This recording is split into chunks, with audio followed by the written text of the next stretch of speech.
बुझला तो नहीं मम्मी के तोरा दाना दयता ना सुपर गे करले पसंद छौड़ी देखल नीचे ऊपर गे बुझला तो नहीं मम्मी के तोरा दाना दयता ना सुपर गे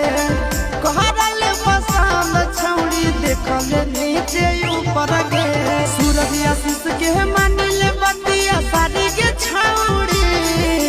सूरज नंदन के मानिले बतिया साड़ी के छौड़ी तो रहतौ के घर में दुइयो भैया के ससुराल के छौड़ी तो रहतौ के घर में दुइयो भैया के ससुराल के छौड़ी।